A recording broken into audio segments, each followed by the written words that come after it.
Hi everyone, स्वागत है एक बार फिर से आप सभी का फिक्स टारगेट 2.0 परिवार के एक और नई क्लास में। जितने भी स्टूडेंट मिथिला यूनिवर्सिटी से डिग्री पार्ट 1 का एग्जामिनेशंस देने वाले हैं और जिस स्टूडेंट का हिस्ट्री ऑनर्स है, तो आप लोग आज के इस पूरे क्लास को ध्यान से देखिएगा, क्योंकि आज के इस क्लास में हिस्ट्री ऑनर्स पेपर नंबर 2 के लिए मैं आपको मॉडल प्रैक्टिस सेट 4 कंप्लीट करवाने वाला हूं। ठीक है, इससे पहले मैंने आपको 3 क्लासेस जो है पेपर नंबर 2 के लिए प्रोवाइड कर दिया है। क्लासेस अगर आपने नहीं देखा है तो प्लेलिस्ट में लिंक है, जाइए वहां से आप सारे क्लासेस को अच्छे से देखकर सभी प्रश्नों को अच्छे ढंग से तैयार कर लीजिए, क्योंकि सभी प्रश्न जो है आपको हमारे क्लास से देखने को मिलने वाला है, जैसे कि आपको पेपर नंबर 1 में देखने को मिला।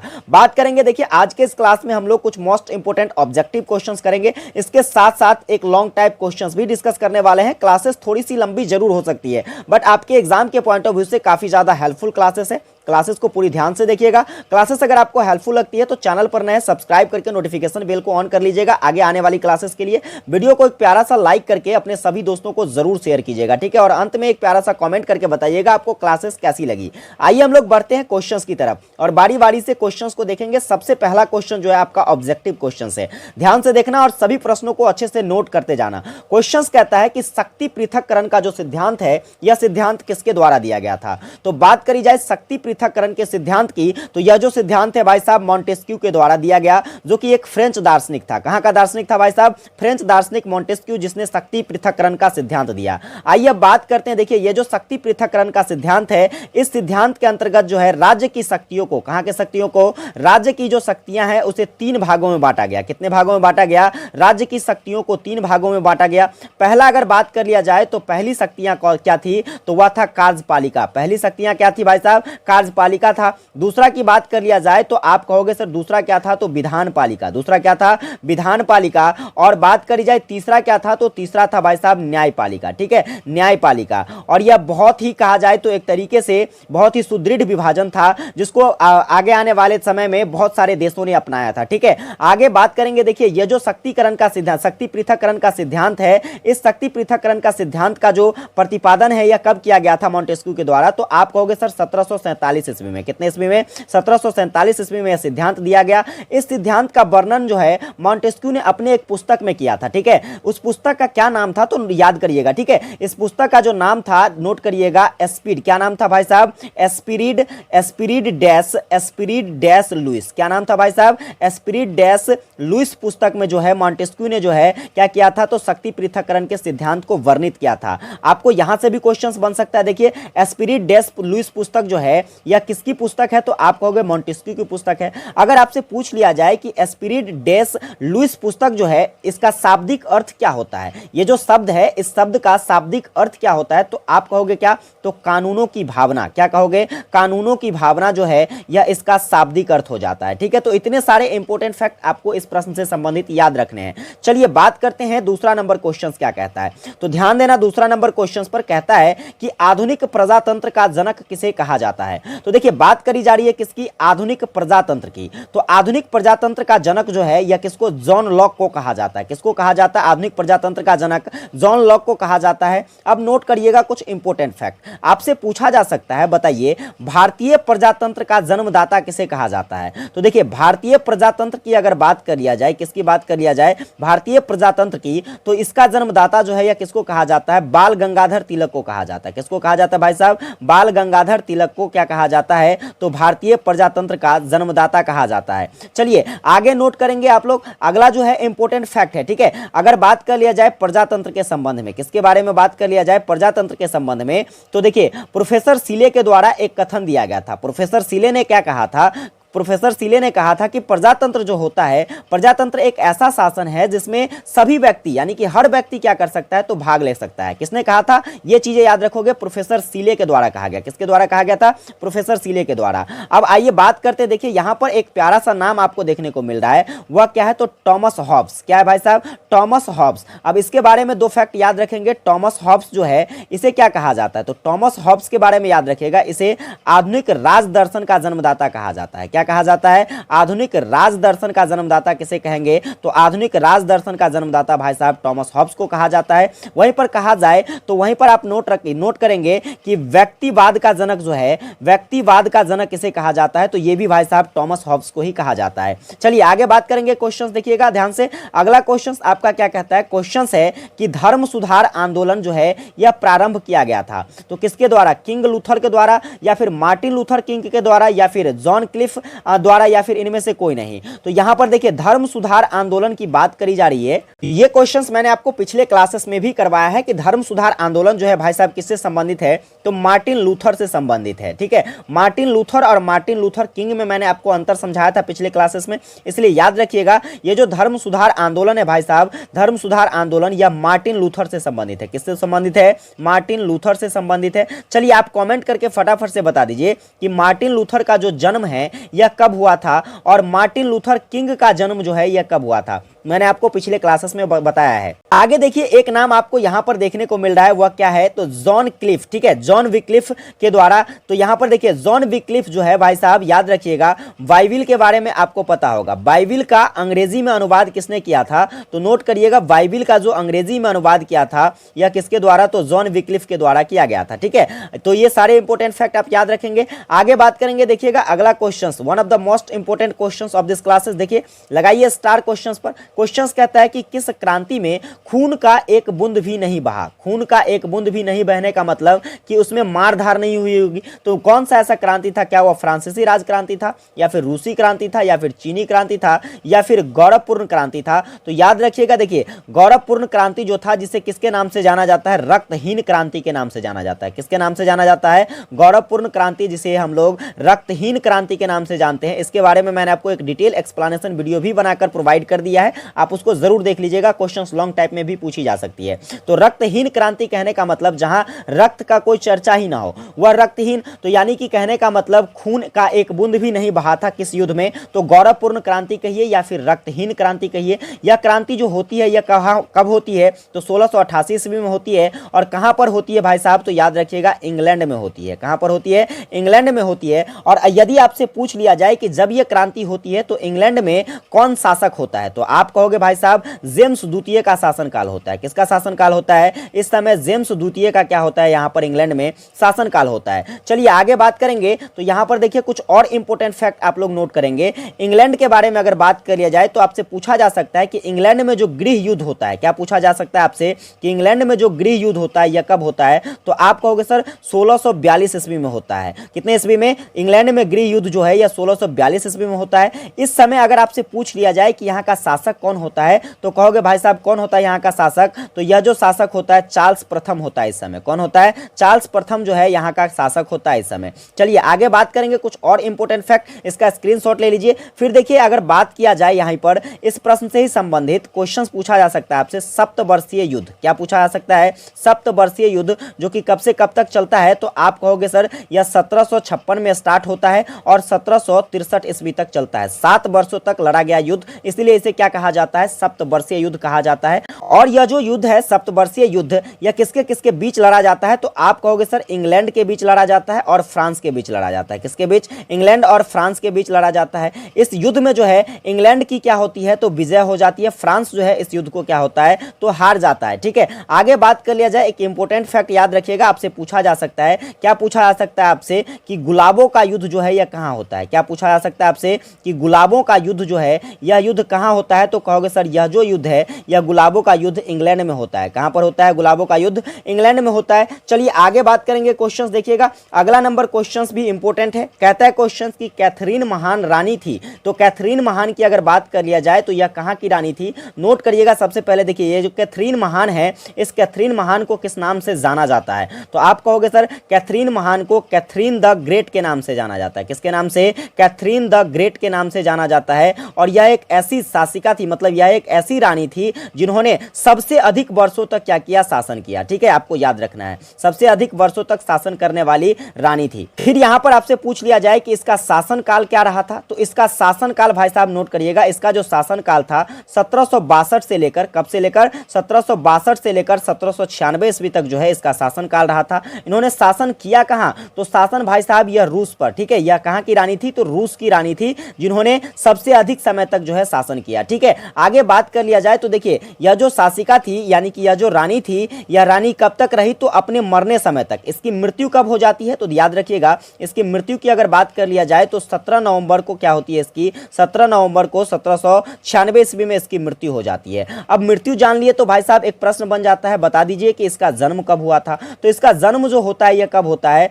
तो 2 मई 1729 ईस्वी को होता है। कितने ईस्वी को, 2 मई 1729 ईस्वी को इसका जन्म होता है। रूस के रानी के रूप में 1762 ईस्वी में नियुक्त होती है और कब तक, तो 1796 ईस्वी तक रूस की रानी रहती है अपने मरणोपरांत। ठीक है, मरणोपरांत पूछा जा सकता है कि रूस की वह कौन सी रानी थी जो मरणोपरांत शासक बनकर रही या रानी रही, तो आप कहोगे सर कैथरीन महान। कौन थी, कैथरीन महान। चलिए आगे बात करेंगे। देखिए अगर आपसे पूछ लिया जाए यहीं पर अगला क्वेश्चन, तो देखिए अगला नंबर क्वेश्चन क्या कहता है कि वाष्प चालित इंजन का आविष्कार जो है यह किसके द्वारा किया गया। तो वाष्प चालित इंजन यानी कि कहा जाए तो भाप का इंजन जो है यह किसके द्वारा, तो जेम्स वाट के द्वारा आविष्कृत किया गया था। लेकिन यहां पर क्वेश्चन बन सकता है, क्या बन सकता है क्वेश्चन, जरा नोट करिएगा। अगर आपसे पूछ लिया जाए कि यह जो रेलवे भाप इंजन है, क्या पूछ लिया जाए आपसे कि रेलवे भाप इंजन जो है इसे डिजाइन किसके द्वारा किया गया था, तो आपको बताना है कि सर रेलवे भाप इंजन का जो डिजाइन है यह डिजाइन किसके द्वारा किया गया, तो जॉर्ज स्टीफेंस के द्वारा किया गया। किसके द्वारा, जॉर्ज स्टीफेंस के द्वारा जो है, स्टीफेंसन के द्वारा क्या किया गया, तो रेलवे भाप इंजन का डिजाइन किया गया था। आगे बात करेंगे देखिए यहां पर, तो जॉन के से रिलेटेड एक फैक्ट आपको याद रखना है। जॉन के से रिलेटेड फैक्ट आपको क्या याद रखना है, तो देखिए पहला स्पिनिंग फ्रेम जो था, ठीक है, क्या याद रखना है, पहला स्पिनिंग फ्रेम जो था, स्पिनिंग फ्रेम यह किसके द्वारा बनाया गया, तो पहला स्पिनिंग फ्रेम जो है यह जॉन के ने बनाया था। ठीक है, आगे बात करेंगे। चलिए अगला क्वेश्चन पर देखिए, अगला नंबर क्वेश्चन आपका कहता है कि टेलीग्राफ का आविष्कार जो है यह किस वर्ष होता है। तो टेलीग्राफ, देखिए ध्यान दीजिएगा, टेलीग्राफ जो था यह क्या था, तो एक तरीके का कहा जाए तो एक ऐसी विधि थी, एक ऐसी पद्धति थी जिससे क्या हुआ, तो जिसे उद्यम की विधि के रूप में जाना गया। किसकी विधि के रूप में जाना गया, उद्यम की विधि के रूप में जाना गया। और मेरे भाई देखिए अगर आपसे पूछ लिया जाए कि ये जो टेलीग्राफ है इसका आविष्कार जो है, यानी कि इसका आविष्कार कब किया, किसके द्वारा किया जाता है, तो आप कहोगे भाई साहब यह मोर्स के द्वारा किया जाता है। किसके द्वारा किया जाता है, मोर्स के द्वारा जो है इसका आविष्कार किया जाता है। वहीं पर पूछ लिया जाए कि कब किया जाता है, तो आप कहोगे 1837 ईस्वी में जो है टेलीग्राफ का क्या किया जाता है, आविष्कार किया जाता है। चलिए आगे बात करेंगे। देखिएगा अगला नंबर क्वेश्चन क्या कहता है, तो सप्तवर्षीय युद्ध में किसकी पराजय हुई है। अभी अभी मैंने आपको कुछ समय पहले बताया सप्तवर्षीय युद्ध के बारे में, जो कि 7 वर्षों तक चलने वाला युद्ध था। कब से कब तक चला था, तो कहोगे सर 1756 से स्टार्ट हुआ था और भाई साहब कब तक, तो 1763 ईस्वी तक चला था। लेकिन इसमें कौन कौन से देश शामिल थे, तो कहोगे सर इंग्लैंड शामिल था और इसके बाद कौन शामिल था, तो इसके बाद जो है आपका फ्रांस शामिल था। इसमें हार किसकी हो जाती है, तो भाई साहब हार जो है आपका किसका हो जाता है, तो फ्रांस का हार हो जाता है। और जीत कौन जाता है, तो इंग्लैंड इस युद्ध को जीत जाता है। चलिए आपसे पूछ लिया जा सकता है कि ये जो सप्तवर्षीय युद्ध है, ये जो सप्तवर्षीय युद्ध किस संधि के बाद जो है समाप्त हो जाती है, तो आप कहोगे पेरिस की संधि। कौन सी संधि, पेरिस की संधि के उपरांत जो है क्या होता है, तो यह सप्तवर्षीय युद्ध समाप्त होता है। यह पेरिस की संधि होती कब है, तो कहोगे सर 1763 ईस्वी में। कितने ईस्वी में होती है, 1763 ईस्वी में। चलिए आगे बात करेंगे अगला नंबर क्वेश्चन, तो आपका अगला नंबर क्वेश्चन कहता है थॉमस मोर, क्या कहता है,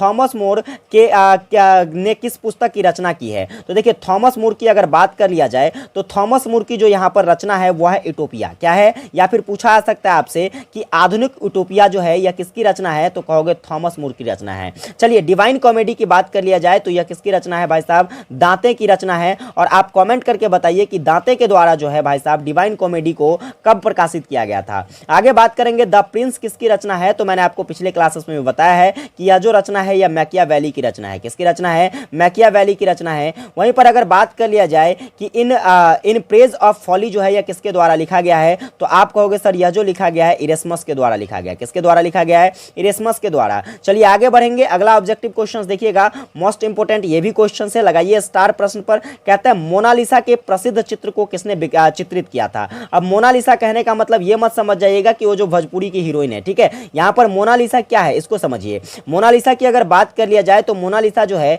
यह हाथ से बनाया गया एक चित्र था। किससे बनाया गया? हाथ से बनाया गया एक चित्र था, ठीक है। यह जो चित्र है यह किसके द्वारा बनाया गया था, यानी कि इसे चित्रित किसके द्वारा किया गया था? तो कहोगे लियोनार्डो द विंसी के द्वारा। किसके द्वारा? लियोनार्डो द विंसी के द्वारा इसे चित्रित किया गया था। अगर पूछ लिया जाए आपसे कि इसका जो चित्रण है कब से कब तक किया जाता है, तो 1503 ईस्वी से लेकर जो है 1519 ईस्वी तक माना जाता है कि इसका जो है चित्रण किया गया, ठीक है। आगे बात करेंगे। चलिए अब यहां पर देखिए, तो अब यहां पर मैं आपको आज के इस क्लास में एक most important long type questions बताने वाला हूं, जो कि आपके एग्जाम के पॉइंट ऑफ व्यू से बेहद ही इंपोर्टेंट क्वेश्चंस होने वाला है। क्वेश्चंस क्या है जरा ध्यान से समझिएगा। क्वेश्चंस कहता है कि राष्ट्र संघ के पतन के कारणों का क्या करे, तो वर्णन करे। इसी क्वेश्चंस को 2019 में और 2021 में जो है एक अलग तरीके से पूछा गया कि राष्ट्र संघ के असफलता के क्या कारण थे, इसको बताइए, ठीक है। तो ये दोनों ही क्वेश्चंस क्या है, सेम है, बस इसका जो आंसर लिखेंगे एक ही होगा, पूछने का सिर्फ क्वेश्चंस का तरीका अलग है। तो चलिए अब हम लोग आंसर पर डिस्कशन करते हैं, समझने की कोशिश करना, ठीक है, क्योंकि ये हिस्ट्री है, यहां पर रट्टाफिकेशन वाली बातें नहीं चलती है,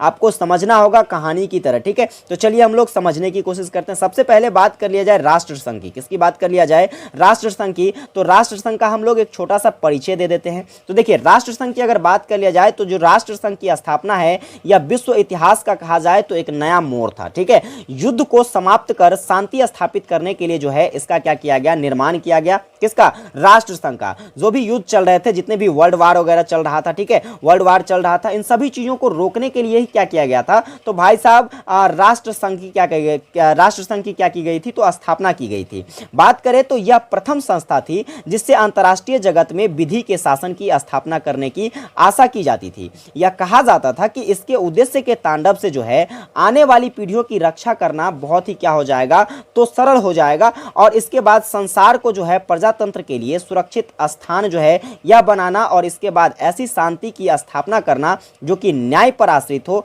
यह सभी क्या हो जाएगा, बिल्कुल सुलभ हो जाएगा। किंतु यह मानवता का दुर्भाग्य था कि राष्ट्र संघ जो है अपने महान आदर्शों, महत्वाकांक्षी सपनों और उद्देश्यों की प्राप्ति में सफल नहीं हो सका। अब इसके क्या क्या रीजन थे, इन सभी रीजंस को जानेंगे। तो चलिए अब रीजंस देखते हैं। तो इसके असफल होने के कारण क्या थे, या फिर इसके पतन के कारण क्या थे, इसको जानेंगे। तो सबसे पहला था आपका क्या, तो उग्र राष्ट्रीयता।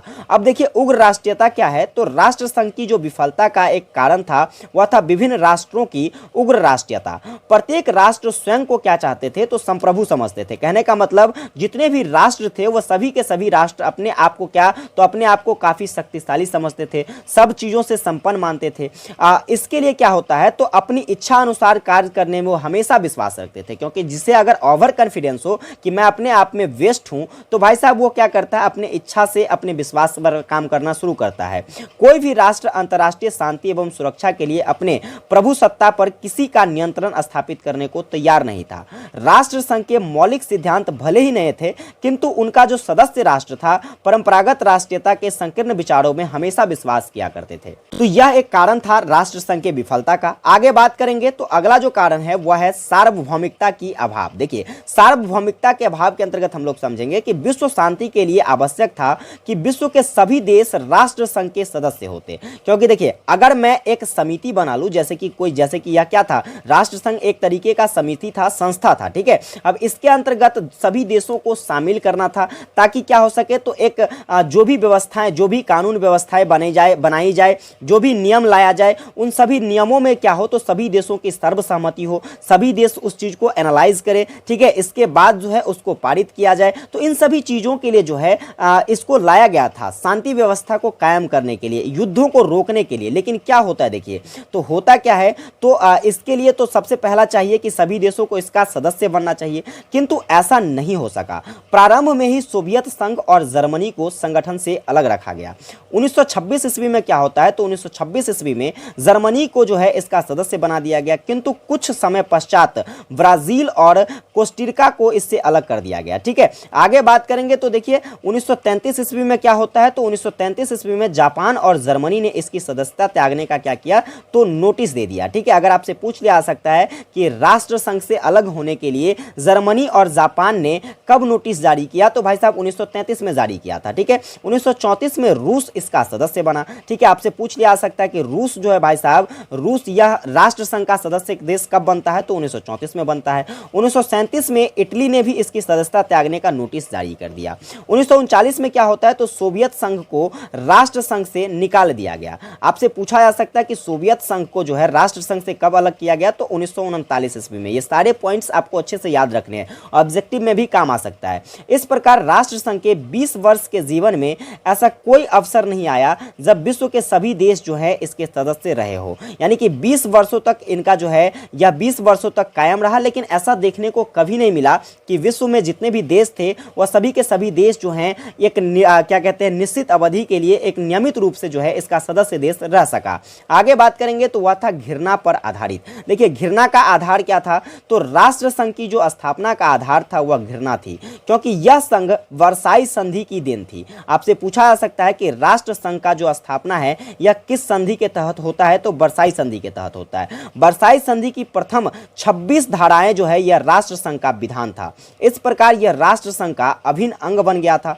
पराजित राष्ट्र इस संधि को घृणा की दृष्टि से देखते थे, यानी कि जो भी पूर्व से पराजित राष्ट्र थी वह किसको? तो वर्साई की संधि को किससे? घृणा की दृष्टि से देखते थे और उसे अन्याय का प्रतीक मानते थे। अतः राष्ट्र संघ के प्रति जो है उसकी दृष्टिकोण अनुदान हो गई। इस प्रकार वर्साई संधि का जो अंग है मानकर जर्मनी ने राष्ट्र संघ को भी क्या कर दिया? तो अस्वीकार कर दिया। क्योंकि भाई साहब देखिए, अगर आपको किसी से दिक्कत होती है और वह जो है आपको आपके साथ जो है उसे मिलाने का प्रयास किया जाए तो आप उससे दूर भागने की प्रयास करोगे। तो ठीक उसी प्रकार से वर्साई की जो संधि थी, इस संधि से जितने भी पराजित देश थे उस सभी देशों को क्या था? तो भाई तकलीफ था। वो मानते थे कि यह जो है यह अन्याय का प्रतीक है। यह जो वर्साई की संधि है क्या है? अन्याय का प्रतीक है। इसको लेकर क्या हुआ? तो वो सभी देशें जो है वह सभी देशें जो पराजित देश थी वह इसका सदस्य देश बनना नहीं चाहता था। ऐसी स्थिति में क्या होता है? तो जर्मनी ने भी राष्ट्र संघ को क्या कर दिया? तो अस्वीकार कर दिया। आगे बात करेंगे तो अमेरिका का सदस्य देश बनना। देखिए, अमेरिका जब इसकी क्या बनती है? सदस्य देश बनती है, इसके बारे में जानेंगे। तो देखिए, अमेरिकन राष्ट्रपति उस समय कौन थे?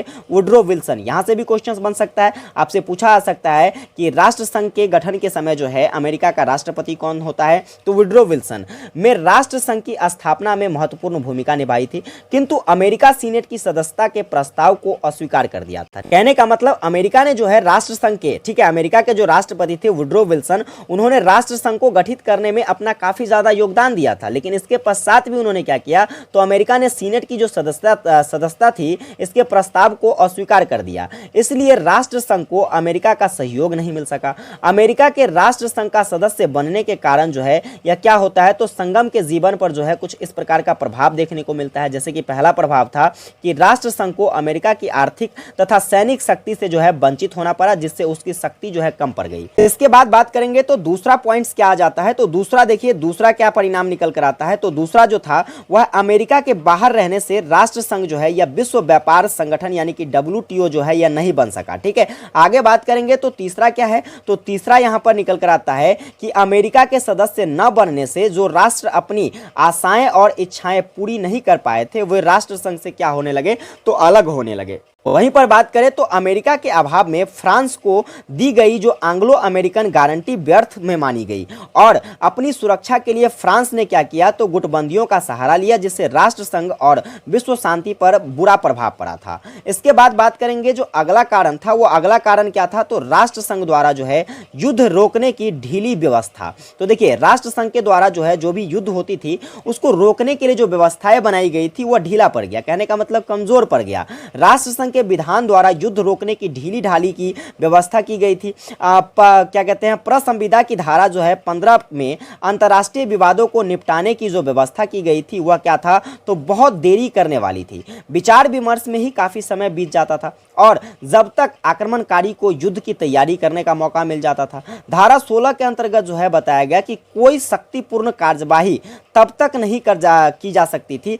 जब तक राष्ट्र संघ यह घोषणा न कर दे कि कोई राज्य ने संघ विधान का उल्लंघन करके युद्ध की घोषणा की है। कहने का मतलब इसकी जो व्यवस्थाएं थी धारा 15 के अंतर्गत बताया गया था कि धारा 15 के अंतर्गत जो भी व्यवस्थाएं यहाँ पर कायम की गई थी उसमें कोई भी विचार विमर्श जो होता था उसमें काफी समय लग जाता था। धारा 16 के अंतर्गत यह बताया गया था कि जो भी शांतिपूर्ण कार्यवाही जो क्या कहते हैं, जैसे कि मान लीजिए युद्ध संबंधी अगर कोई बात हो तो ऐसी स्थिति में जब तक राष्ट्र संघ यह नहीं घोषणा कर देता था कि कोई राष्ट्र ने जो है राज्य के जो है या फिर संघ के विधान का उल्लंघन किया है और उल्लंघन करने के पश्चात युद्ध की घोषणा की है, तो इस तरीके की जो कार्यवाही थी ये सभी जो एक ढीली ढाली व्यवस्थाएं थी किसकी, राष्ट्र संघ की।